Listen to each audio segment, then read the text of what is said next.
Hello दोस्तों, आज से हम लोग राकेश सर का जो बिहार दरोगा प्रैक्टिस सेट वॉल्यूम फर्स्ट आया है, उसका प्रैक्टिस सेट 1 लगाएंगे। तो राकेश सर का इस पुस्तक में बिहार दरोगा वॉल्यूम फर्स्ट में कुल 16 सेट दिए गए हैं। वॉल्यूम फर्स्ट में कुल 16 सेट है, जिसमें आज हम लोग पहला सेट लगाएंगे। तो आप सभी को आपका अपना यूट्यूब चैनल द सेल्फ पे स्वागत है। तो आज से हम लोग वॉल्यूम फर्स्ट का पहला प्रैक्टिस सेट देख रहे हैं। तो पहला प्रैक्टिस सेट का पहला क्वेश्चन ये रहा कि बौद्ध भिक्षुओं के लिए बनाई गई लोमस ऋषि गुफा किस राज्य में स्थित है। तो इसका सही आंसर हो जाएगा बिहार राज्य। बौद्ध भिक्षुओं के लिए बनाई गई लोमस ऋषि गुफा किस राज्य में है, तो इसका सही आंसर हो जाएगा बिहार राज्य। अगला क्वेश्चन देखते हैं। अशोक के शासनकाल में अशोक के शासनकाल की प्रमुख घटनाओं में से एक 250 ईसा पूर्व में राजधानी पाटलिपुत्र में बौद्ध परिषद का आयोजन हुआ था। क्वेश्चन ये कह रहा है कि अशोक के शासनकाल में कौन सी बौद्ध संगीति हुई थी। तो जैसा कि हम लोग को पता है कि कुल 4 बौद्ध संगीति है, जिसमें पहला बौद्ध संगीति की अगर बात करें तो पहला बौद्ध संगीति अजातशत्रु के शासनकाल में होता है, और दूसरी बौद्ध संगीति की बात करें तो दूसरी बौद्ध संगीति कालाशोक के समय में होता है, और तीसरी बौद्ध संगीति की बात करें तो तीसरी बौद्ध संगीति अशोक के शासनकाल में होता है। तीसरी बौद्ध संगीति किसके शासनकाल में, तो अशोक के शासनकाल में, और चौथी बौद्ध संगीति कनिष्क के शासनकाल में होता है। तो कुल 4 बौद्ध संगीति है, जिसमें पहला अजातशत्रु के शासनकाल में, दूसरा का बात करें तो कालाशोक के समय में, तीसरा अशोक के समय में, और चौथा कनिष्क के समय में। तो फिर से अब हम लोग देखेंगे कि कौन सी बौद्ध संगीति कहाँ कहाँ आयोजित हुआ है। तो पहला बौद्ध संगीति जो है वो राजगीर में होता है, और दूसरा बौद्ध संगीति जो है वो आपका वैशाली में होता है, तीसरा बौद्ध संगीति जो है वो आपका पाटलिपुत्र में होता है, जो कि अशोक के शासनकाल में हुआ है, और चौथी बौद्ध संगीति जम्मू कश्मीर में होता है। जम्मू कश्मीर का एक जगह है कुंडलवन, वहां पे यह बौद्ध संगीति आयोजित की जाती है। अब हम लोग अगला क्वेश्चन देखेंगे। अगला क्वेश्चन ये अगला क्वेश्चन ये रहा कि चौथी शताब्दी ईस्वी पूर्व में मगध की राजधानी कहाँ स्थानांतरित कर दी गई थी। तो चौथी शताब्दी ईस्वी पूर्व में मगध की राजधानी को पाटलिपुत्र स्थानांतरित कर दी गई थी। ठीक है, अगला क्वेश्चन देखेंगे। अगला क्वेश्चन ये है, चोल वंश के अंतर्गत किसानों की बस्तियों को किस नाम से जाना जाता था। तो चोल वंश के अंतर्गत किसानों की बस्तियों को ऊर नाम से जाना जाता था। अगला क्वेश्चन देखेंगे। अगला क्वेश्चन ये है, चंद्रगुप्त ने किसके खिलाफ विद्रोह का नेतृत्व किया और उन्हें उखाड़ फेंका। तो जैसा कि आप लोग को पता है कि चंद्रगुप्त मौर्य यानी मौर्य वंश की स्थापना होने से पहले मगध पर नंद वंश का राज्य था। तो नंद वंश के शासक धनानंद थे। नंद वंश के शासक कौन थे, धनानंद। तो धनानंद के खिलाफ यानी कि नंद वंश के खिलाफ नेतृत्व किया और उन्हें उखाड़ फेंका। इसका सही आंसर हो जाएगा नंद वंश। अगला क्वेश्चन देखेंगे। अगला क्वेश्चन ये है कि निम्नलिखित शासकों में से किसे भारत का नेपोलियन कहा जाता है। तो भारत का नेपोलियन किसे कहा जाता है, इसका सही आंसर हो जाएगा समुद्रगुप्त। समुद्रगुप्त को क्या कहा जाता है, भारत का नेपोलियन कहा जाता है। एक और क्वेश्चन आता है कि ईरान का नेपोलियन किसे कहा जाता है। ईरान का नेपोलियन किसे कहा जाता है, तो ईरान का नेपोलियन की बात कीजिएगा तो ईरान का नेपोलियन नादिर शाह को कहा जाता है। इसको याद रखिएगा आप लोग, नादिर शाह को कहा जाता है। तो अगर भारत की नेपोलियन की बात करें अगर भारत की नेपोलियन की बात करें तो इसका सही आंसर हो जाएगा समुद्रगुप्त। वहीं अगर ईरान की नेपोलियन का बात करें तो उसका सही आंसर हो जाएगा नादिर शाह। सही आंसर नादिर शाह हो जाएगा। ठीक है, अगला क्वेश्चन देखेंगे हम लोग। अगला क्वेश्चन ये है, मोहम्मद गोरी का पहला आक्रमण कब हुआ था। मोहम्मद गोरी का पहला आक्रमण कब हुआ था, जब उसने मुल्तान पर हमला किया था। यानी मोहम्मद गोरी का पहला आक्रमण जो मुल्तान पर हुआ था वो 1175 ईस्वी में होता है। 1175 ईस्वी पूर्व में होता है। ठीक है, तो इसका सही आंसर हो जाएगा ऑप्शन नंबर सी। अगला क्वेश्चन देखेंगे। अगला क्वेश्चन ये रहा, गुजरात के सोमनाथ मंदिर पर किसने आक्रमण किया था। गुजरात के सोमनाथ मंदिर पर, एक क्वेश्चन यहां से भी आ सकता है कि सोमनाथ मंदिर कहाँ स्थित है, तो इसका सही आंसर होगा गुजरात। तो गुजरात के सोमनाथ मंदिर जो है उस पर आक्रमण किसने किया था, तो इसका सही आंसर हो जाएगा गजनी का महमूद। यानी किसने किया था, महमूद गजनवी ने किया था। अगला क्वेश्चन देखेंगे। अगला क्वेश्चन ये है कि बाबर के संस्मरण या बाबरनामा, यानी कि जो बाबर का जो आत्मकथा है बाबरनामा, जिसे हम तुजुक ए बाबरी के नाम से भी जानते हैं, किसके द्वारा लिखा गया। बाबरनामा जिसे हम तुजुक ए बाबरी के नाम से भी जानते हैं, किसके द्वारा लिखा गया, तो इसका सही आंसर हो जाएगा बाबर। यानी बाबर ने खुद अपनी आत्मकथा किस भाषा में, तुर्की भाषा में। किस भाषा में, तुर्की भाषा में बाबर ने खुद अपनी आत्मकथा लिखा, बाबरनामा, जिसको हम तुजुक ए बाबरी के नाम से भी जानते हैं। अगला क्वेश्चन है, दिल्ली की मोती मस्जिद दिल्ली की मोती मस्जिद किस मुगल शासक ने बनाया था। तो दिल्ली की मोती मस्जिद किस मुगल शासक ने बनाया था, इसका सही आंसर हो जाएगा औरंगजेब। अगर आगरा की मोती मस्जिद का बात होता, आगरा का मोती मस्जिद की कहाँ का, आगरा आगरा का मोती मस्जिद का अगर बात होता तो इसका सही आंसर होता शाहजहां। यहाँ पूछ रहा है क्वेश्चन आपसे कि दिल्ली की मोती मस्जिद किस मुगल शासक ने बनवाया था, तो इसका सही आंसर हो जाएगा औरंगजेब। अगला क्वेश्चन देखेंगे। अगला क्वेश्चन ये है कि ब्रिटिश अधिकारियों पर हमला करने के कारण 1857 में मंगल पांडे को फांसी दे दी गई। तो आप लोग को पता है कि मंगल पांडे कहाँ से विद्रोह किए थे 1857 में, तो ये बैरकपुर जगह। बैरकपुर कहाँ पड़ता है? पश्चिम बंगाल में। कहाँ पड़ता है? पश्चिम बंगाल में। तो ब्रिटिश अधिकारियों पर हमला करने के कारण 1857 में मंगल पांडे को फांसी दे दी गई थी। कहाँ? तो ये बैरकपुर में। अगला क्वेश्चन देखेंगे। 1793 में 1793 में अस्थाई बंदोबस्त, पहला क्वेश्चन तो यही है कि अस्थाई बंदोबस्त कब लागू किया गया, तो 1793 में। कहाँ? बंगाल में किया गया था उस समय। तो 1793 में जब अस्थाई बंदोबस्त लागू किया गया था तब बंगाल का गवर्नर जनरल कौन था, तो इसका सही आंसर हो जाएगा लॉर्ड कॉर्नवालिस। अस्थाई बंदोबस्त कौन लागू किया? Lord Cornwallis. अगला क्वेश्चन देखेंगे। अगला क्वेश्चन ये रहा, वह अधिनियम जिसने ब्रिटिश ईस्ट इंडिया कंपनी से भारत में ब्रिटिश क्राउन को सत्ता हस्तांतरित कर दी। यानी ये क्वेश्चन ये कह रहा है आपसे कि ब्रिटिश ईस्ट इंडिया कंपनी से जो भी शासन करने की उसके पास शक्ति था उससे हस्तांतरित करके भारत में ब्रिटिश क्राउन को सत्ता हस्तांतरित कर दिया। तो इसका सही आंसर हो जाएगा भारत सरकार अधिनियम 1858। अगला क्वेश्चन देखेंगे। अगला क्वेश्चन ये रहा, ब्रिटिश सरकार ने किस वर्ष में भारत में मार्ले मिंटो सुधार की घोषणा की। तो मार्ले मिंटो सुधार अधिनियम जो आया ये आपका 1909 में आया। 1909 मार्ले मिंटो सुधार के अकॉर्डिंग ही आपका भारत में मुस्लिमों के लिए पृथक निर्वाचक प्रणाली अपनाई गई थी। तो इसका सही आंसर हो जाएगा 1909 मार्लो मिंटो सुधार। अगला क्वेश्चन है, लॉर्ड कर्जन का संबंध किस घटना से है। तो लॉर्ड कर्जन का संबंध बंगाल विभाजन से है। तो लॉर्ड कर्जन का संबंध बंगाल विभाजन से है, और बंगाल विभाजन होता कब है? 1905 को होता है। तो इसका सही आंसर हो जाएगा बंगाल विभाजन। अगला क्वेश्चन ये है, 1917 में महात्मा गांधी ने गुजरात के खेड़ा जिले में सत्याग्रह का समर्थन किया, इसका कारण क्या था। तो 1917 में गुजरात में खेड़ा आंदोलन होता है, सत्याग्रह होता है। तो उसका सत्याग्रह जो समर्थन करने का जो गांधी जी का कारण था, तो उसका मुख्य कारण ये था कि किसान जो फसल खराब होने और प्लेग की महामारी से प्रभावित थे उनका समर्थन करना गांधी जी का सत्याग्रह का कारण था। तो 1917 में महात्मा गांधी द्वारा गुजरात के खेड़ा जिले में सत्याग्रह का समर्थन करने का मुख्य कारण ये था कि वैसे किसान जो फसल खराब होने और प्लेग की महामारी से प्रभावित थे उनका समर्थन करना। इसका सही आंसर हो जाएगा डी। अगला क्वेश्चन ये है कि सी राजगोपालाचारी ने निम्नलिखित में से किस राज्य में नमक सत्याग्रह का नेतृत्व किया था। तो इसका सही, सी राजगोपालाचारी ने निम्नलिखित में से किस राज्य में नमक सत्याग्रह 1930 को होता है। और नमक सत्याग्रह में सी राजगोपालाचारी ने कहां से नेतृत्व किए थे, तो ये तमिलनाडु से किए थे। इसका सही आंसर हो जाएगा ऑप्शन नंबर सी।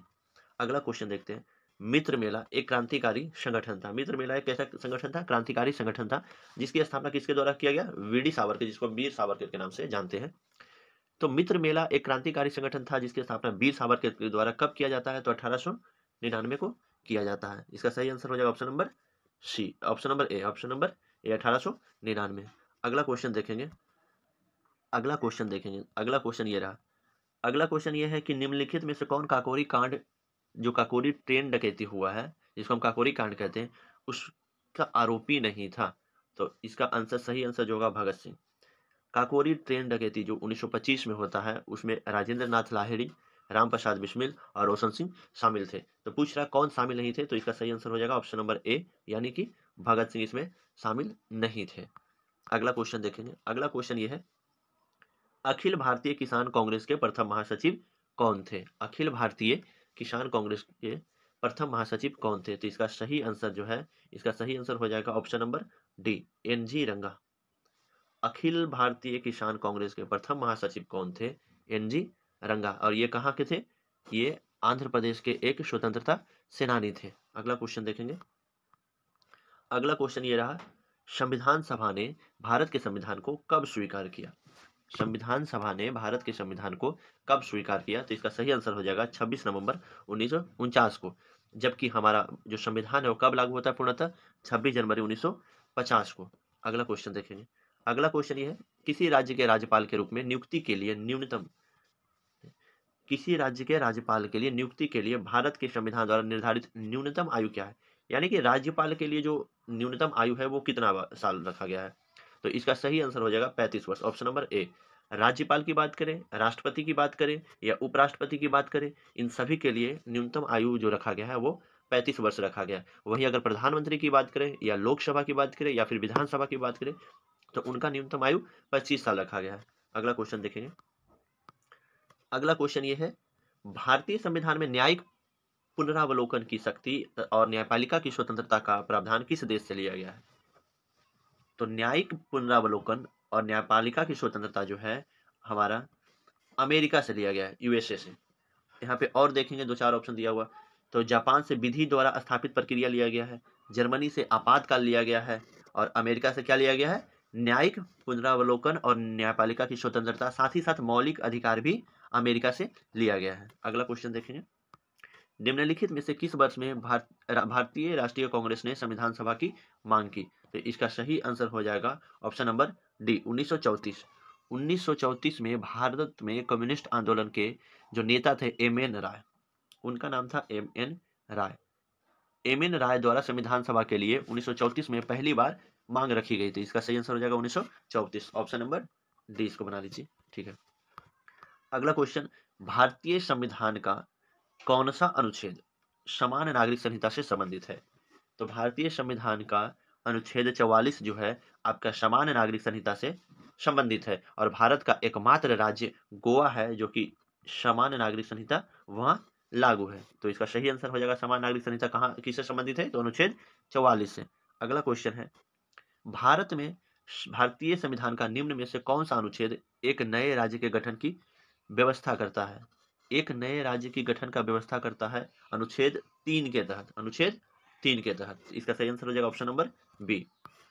अगला क्वेश्चन, कौन सा विषय भारतीय संविधान की 11वीं सूची के अंतर्गत आता है? कौन सा विषय भारतीय संविधान की 11वीं सूची के अंतर्गत आता है? तो इसका सही आंसर जो है, इसका सही आंसर हो जाएगा ऑप्शन नंबर बड़े वन उत्पाद, स्वास्थ्य और ये बड़े उद्योग। इसका सही आंसर हो जाएगा ऑप्शन नंबर बी, स्वास्थ्य और स्वच्छता। स्वास्थ्य और स्वच्छता इसका सही आंसर हो जाएगा। 11वीं सूची के अंतर्गत कौन आता है? तो स्वास्थ्य और स्वच्छता। इसलिए क्योंकि 11वीं सूची जो है हमारा पंचायती राज से संबंधित है, तो पंचायती राज के अंतर्गत आपका बड़ा उद्योग नहीं आता है, पुलिस तथा कानून व्यवस्था भी नहीं आता है, बड़ा वन उत्पाद भी नहीं आता है। तो 11वीं सूची के अंतर्गत जो आता है यानी पंचायती राज में वो है स्वास्थ्य और स्वच्छता। अगला क्वेश्चन देखेंगे। अगला क्वेश्चन ये रहा, 124वें संशोधन विधेयक 2019 का संबंध किससे है? 124वां संविधान संशोधन 2019 का संबंध किससे है? इसका सही आंसर हो जाएगा ऑप्शन नंबर डी। इसका सही आंसर हो जाएगा option number D. Option number D में आर्थिक आरक्षण दिया गया है, यानी कि जो आपका ये दिया हुआ है कि भारतीय संविधान, फिर से देख लेते हैं इसको एक बार। 124वें संशोधन विधेयक 2019 का संबंध किससे है? तो 2019 का संबंध जो है वो आपका आर्थिक आरक्षण, जिसको हम EWS कहते हैं, EWS कहते हैं, ये 124वां संविधान संशोधन 2019 से पारित किया गया है और इसमें कुल 10% EWS के लिए आरक्षण दिया गया है। अगला क्वेश्चन देखेंगे। अगला क्वेश्चन वही है, रिपीट हुआ है। अगला क्वेश्चन देखेंगे। अगला क्वेश्चन ये रहा, निम्न में से कौन मौलिक अधिकारों से संबंधित नहीं है? मौलिक अधिकार से संबंधित नहीं। तो सबसे पहले हम ये देखेंगे कि मौलिक अधिकार कहाँ से लिया गया है? यूएसए से। मौलिक अधिकार यूएसए यानी अमेरिका से लिया गया और भाग कितना में है? तो भाग 3 में है। भाग कितना में है? भाग 3 में है। तो इसमें मौलिक अधिकार कौन नहीं है? तो संघ बनाने का जो अधिकार है और भाग 3 में है और साथ ही साथ अनुच्छेद 12 से 35 तक, अनुच्छेद 12 से 35 तक है। तो मौलिक अधिकार के रूप में संघ बनाने का अधिकार है, शिक्षा का अधिकार भी है, जीवन का अधिकार है, लेकिन संपत्ति का अधिकार मौलिक अधिकार नहीं है। ये एक तरह से कानूनी अधिकार हो गया, एक तरह से कानूनी अधिकार हो गया, जिसे 44वां संविधान संशोधन 1978 के द्वारा इसको मौलिक अधिकार से हटा दिया गया है। ठीक है, तो इसका सही आंसर हो जाएगा ऑप्शन नंबर डी। अगला क्वेश्चन, अंतर्राज्यीय परिषद की स्थापना, अंतर्राज्यीय परिषद की स्थापना किस समिति की सिफारिश पर की गई है? तो इसका सही आंसर हो जाएगा सरकारिया आयोग।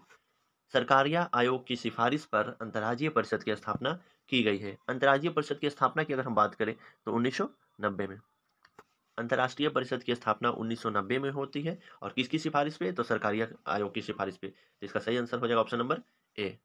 अगला क्वेश्चन, राष्ट्रपति के चुनाव से संबंधित विवाद। अगर राष्ट्रपति के चुनाव में कोई भी विवाद होती है तो सभी विवादों एवं शंकाओं की जांच करने के लिए एवं निर्णय लेने की शक्ति किसमें निहित है? तो इसका सही आंसर हो जाएगा सुप्रीम कोर्ट।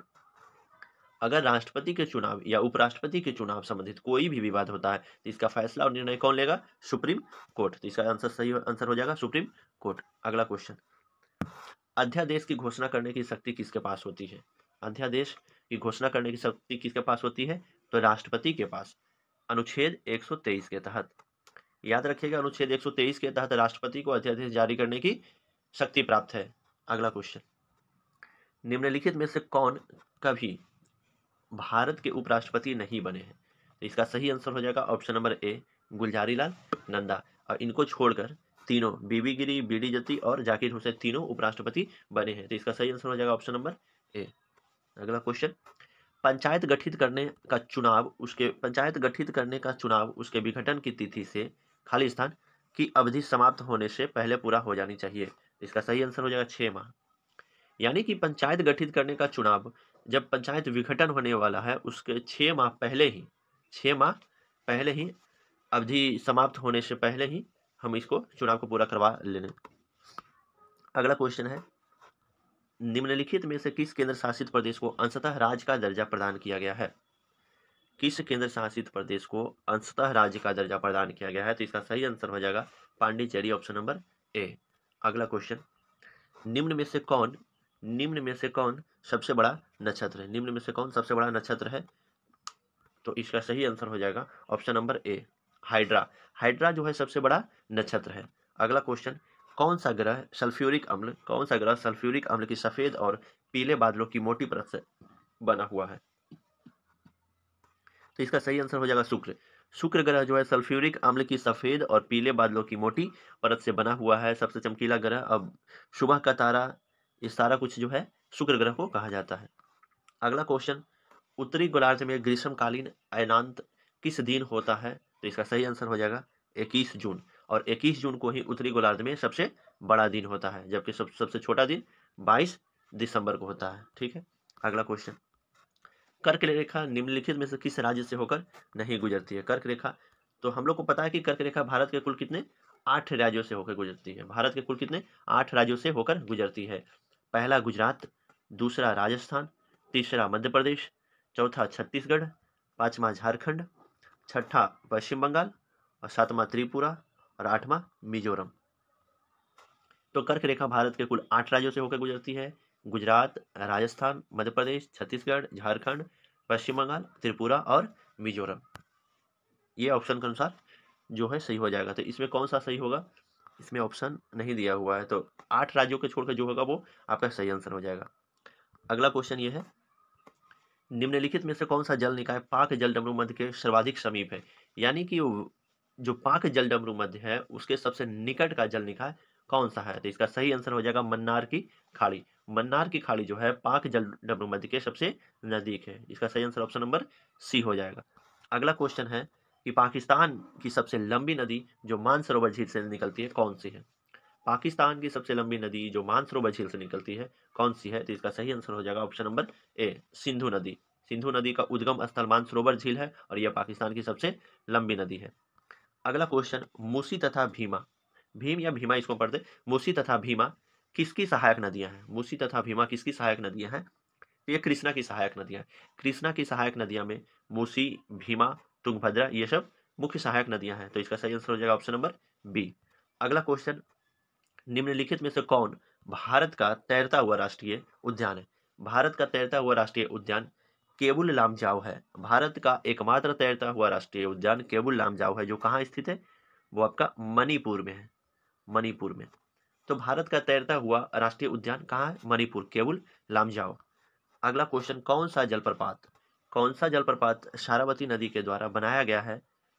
यानी सारावती नदी के द्वारा नहीं, सारावती नदी पर बनाया गया है और भारत का सबसे ऊंचा जलप्रपात है। तो इसका सही आंसर हो जाएगा ऑप्शन नंबर सी, जोग जलप्रपात जो है वो किस नदी पे है? तो पहला क्वेश्चन सारावती नदी पे। वो क्या है? तो भारत का सबसे ऊंचा जलप्रपात है। और ये कहाँ है? तो कर्नाटक में, ये कर्नाटक में स्थित है। इसका सही आंसर ऑप्शन नंबर सी हो जाएगा। अगला क्वेश्चन, निम्न में से कौन सा झील भारत का सबसे बड़ा मानव निर्मित झील है? भारत का सबसे बड़ा मानव निर्मित झील कौन सा है? तो इसका सही आंसर हो जाएगा गोविंद बल्लभ पंत। और ये गोविंद बल्लभ पंत जो है उत्तर प्रदेश में है। भारत का सबसे बड़ा मानव निर्मित झील अगर पूछे तो ये कहाँ है? उत्तर प्रदेश। कौन सा? गोविंद बल्लभ पंत। अगला क्वेश्चन है, निम्नलिखित में से कौन अलकनंदा और मंदाकिनी का संगम है? अलकनंदा और मंदाकिनी का संगम है, तो इसका सही आंसर हो जाएगा option number C. Option number C. Alaknanda और मंदाकिनी का संगम है रुद्रप्रयाग। और देवप्रयाग की अगर बात कीजिएगा तो भागीरथी और अलकनंदा। भागीरथी और अलकनंदा का संगम है देवप्रयाग। अलकनंदा और मंदाकिनी का संगम है रुद्रप्रयाग। अगला क्वेश्चन, प्रसिद्ध सांस्कृतिक स्थल रानी की वाव किस नदी के किनारे? तो सबसे पहले रानी की वाव है कहाँ? ये रानी की वाव आपका गुजरात में है। रानी की वाव गुजरात में है, तो ये किस नदी के किनारे है? तो ऑप्शन नंबर ए, सरस्वती नदी के किनारे। क्योंकि यमुना नदी गुजरात में नहीं है, महानदी ओडिशा में है, हुगली नदी बंगाल में है, तो ये इसका ऐसे भी ऑप्शन से छट जाएगा और ये हो जाएगा सही आंसर सरस्वती नदी। तो रानी की वाव गुजरात में है और ये सरस्वती नदी के किनारे है। अगला क्वेश्चन ये रहा। अगला क्वेश्चन ये कह रहा है कि निम्नलिखित में से कौन सी नदी अरब सागर में नहीं मिलती है? यानी अरब सागर में नहीं मिलने वाली नदी इनमें से कौन सी है? इसका सही आंसर हो जाएगा गोदावरी। गोदावरी नहीं मिलती है, बाकी नर्मदा, ताप्ती, साबरमती, सिंधु ये सभी नदियां अरब सागर में जाकर मिल जाती है, तो इसका सही आंसर हो जाएगा ऑप्शन नंबर डी। अगला क्वेश्चन, जल संधि यानी कौन सी जल संधि भूमध्य सागर को अटलांटिक महासागर से जोड़ती है? कौन सी जल संधि भूमध्य सागर और प्लस में अटलांटिक महासागर को जोड़ती है? इसका सही आंसर हो जाएगा ऑप्शन नंबर सी, जिब्राल्टर जल संधि। अगला क्वेश्चन, कठोर मिट्टी पर एक मृत कीट के शरीर के अंग की छाप एक खाली स्थान का उदाहरण है। कठोर मिट्टी पर एक मृत कीट के शरीर के अंग की छाप एक जीवाश्म का उदाहरण है। क्योंकि ये कैसा कीट है? मरा हुआ कीट है, तो ये किसका उदाहरण हो जाएगा? जीवाश्म का उदाहरण हो जाएगा। अगला क्वेश्चन, लॉरेंज वक्र क्या दर्शाता है? लॉरेंज वक्र क्या दर्शाता है? तो इसका सही आंसर हो जाएगा आय वितरण। आय वितरण को हम कैसे दर्शाते हैं? तो लॉरेंज वक्र के द्वारा, ऑप्शन नंबर बी। अगला क्वेश्चन, पूंजीगत व्यय में पर्याप्त वृद्धि या राजस्व घाटा राजकोषीय घाटा की वजह माना जाता है। यानी कि पूंजीगत व्यय में आप पर्याप्त वृद्धि या राजस्व घाटा जो है वो कैसा है? राजकोषीय घाटा की वजह माना जाता है। अगला क्वेश्चन है, निम्नलिखित में से कौन सा अप्रत्यक्ष कर केंद्र सरकार के द्वारा वसूला जाता है? तो सबसे पहले ये है सेवा कर। सेवा कर जो है एक अप्रत्यक्ष कर है। सेवा कर एक अप्रत्यक्ष कर है जो किसके द्वारा? केंद्र सरकार के द्वारा वसूला जाता है। अगला क्वेश्चन, जीएसटी परिषद की अध्यक्षता कौन करते हैं? जीएसटी परिषद की अध्यक्षता कौन करते हैं? तो इसका सही आंसर हो जाएगा केंद्रीय वित्त मंत्री।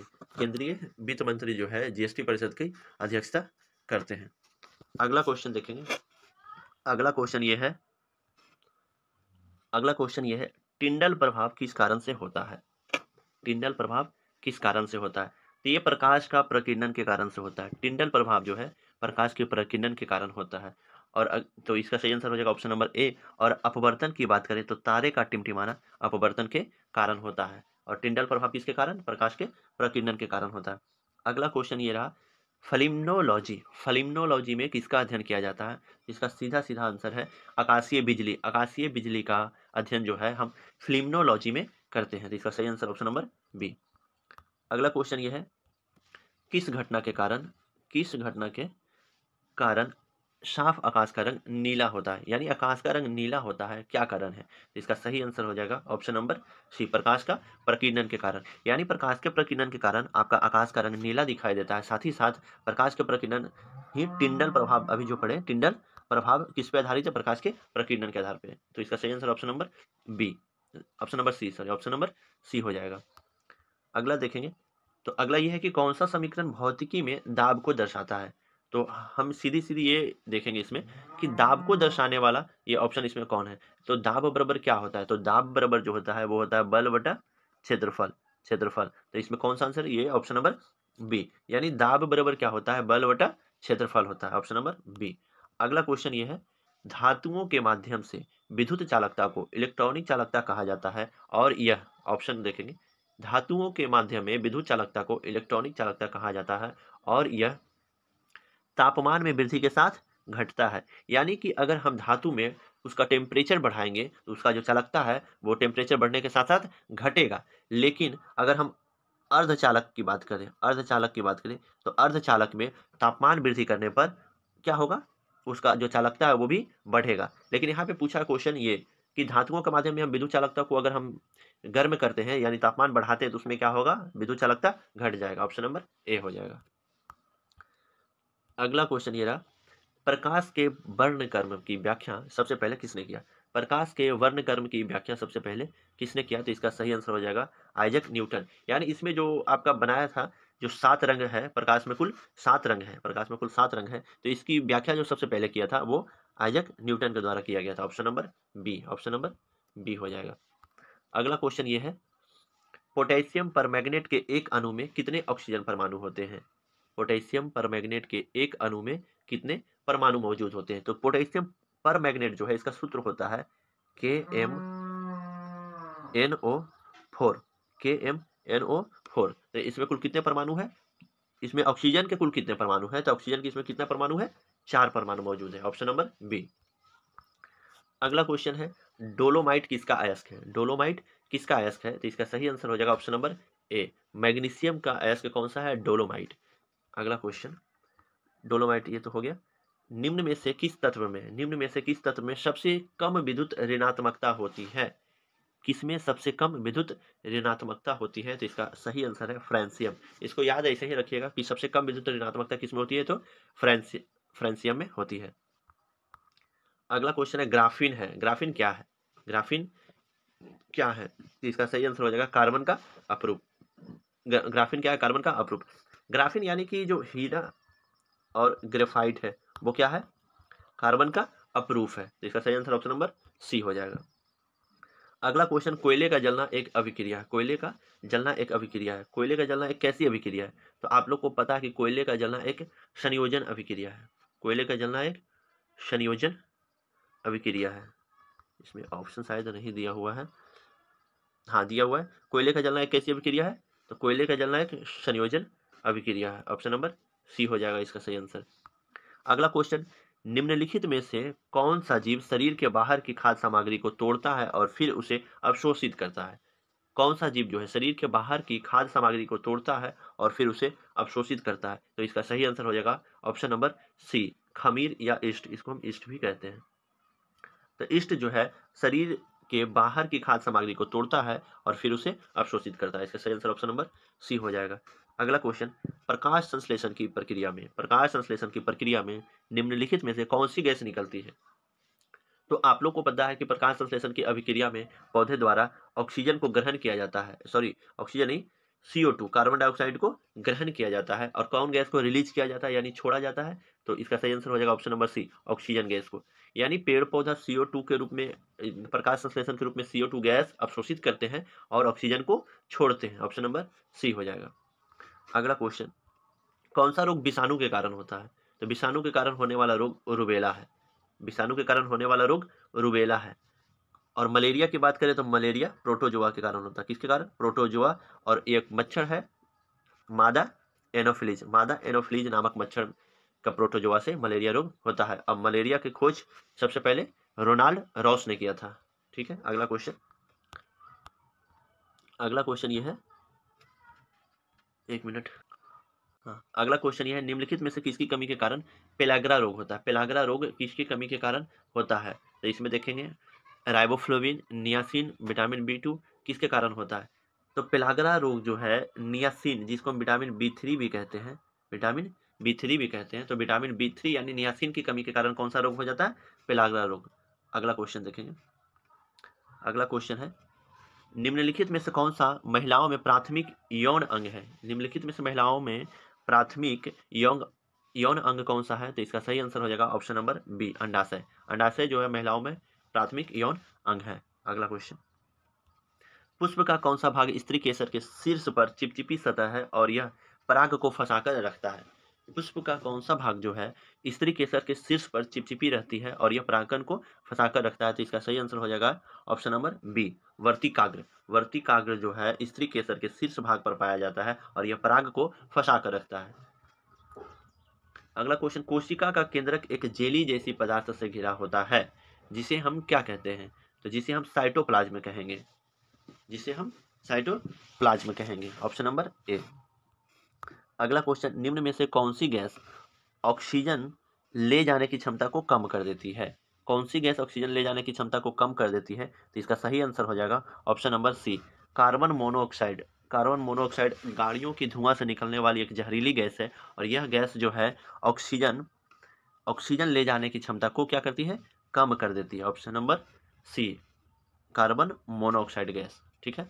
अगला क्वेश्चन, जीव के पीछे स्वर यंत्र या वॉइस बॉक्स जिसको कहते हैं के शीर्ष पर स्थित उपास्थि के पत्ती के आकार के प्रारंभ को हम क्या कहेंगे?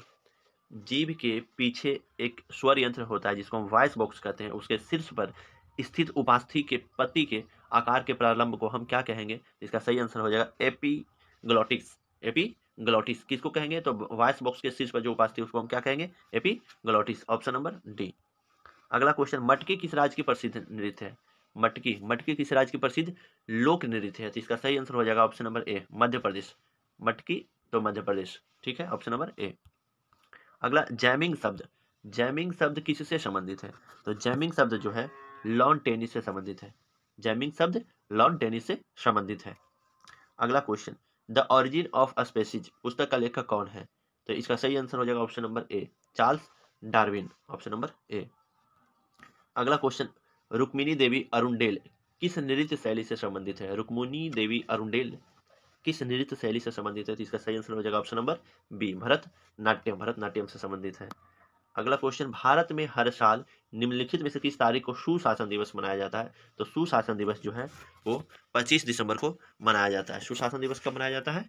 25 दिसंबर को मनाया जाता है। इसका सही आंसर हो जाएगा ऑप्शन नंबर सी, 25 दिसंबर को क्या मनाया जाता है? सुशासन दिवस मनाया जाता है। अगला क्वेश्चन देखेंगे। अगला क्वेश्चन अब यहाँ से करेंट अफेयर्स हुए कि हाल ही में 24वां शीतकालीन ओलंपिक 2022 का पहला गोल्ड किस खिलाड़ी ने जीता? 24वां शीतकालीन ओलंपिक जो हुआ उसमें पहला गोल्ड किसने जीता? तो इसका सही आंसर है थेरेसी जोहांग। इसका सही आंसर हो जाएगा थेरेसी जोहांग। अगला क्वेश्चन, हाल ही में अमेरिका ने किस देश को अपने प्रमुख गैर नाटो सहयोगी के रूप में घोषित किया है? तो इसका सही आंसर हो जाएगा कतर। अमेरिका ने किस देश को? तो कतर को। अमेरिका ने कतर को गैर नाटो सहयोगी के रूप में घोषित किया। Option number C. अगला क्वेश्चन है, हाल ही में हुई घोषणा के मुताबिक किस शहर में भारत का पहला भूवैज्ञानिक उद्यान बनेगा? तो इसका सही answer option number C, Jabalpur में। जबलपुर में भारत का पहला भूवैज्ञानिक यानी कि जियोलॉजिकल पार्क बनेगा। Option number C. अगला क्वेश्चन, हाल ही में दक्षिण मोब उआंग किस राज्य का पहला ODF प्लस गांव बन गया है? इसका सही आंसर हो जाएगा option number B, Mizoram. Mizoram राज्य का पहला ODF प्लस गांव कौन सा बना? दक्षिण मबुआंग। ठीक है। अगला क्वेश्चन, हाल ही में अंडर 19 वर्ल्ड कप 2022 का खिताब किसने जीता है?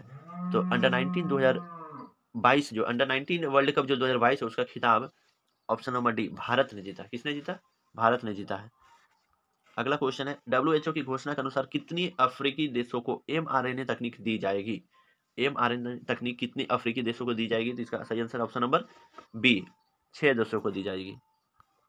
अगला क्वेश्चन, किस राज्य में शयन मुद्रा में भगवान बुद्ध की सबसे बड़ी मूर्ति 100 फीट का निर्माण किया जा रहा है? यानी शयन मुद्रा में भगवान बुद्ध की सबसे बड़ी मूर्ति कहाँ निर्माण किया जा रहा है? इसका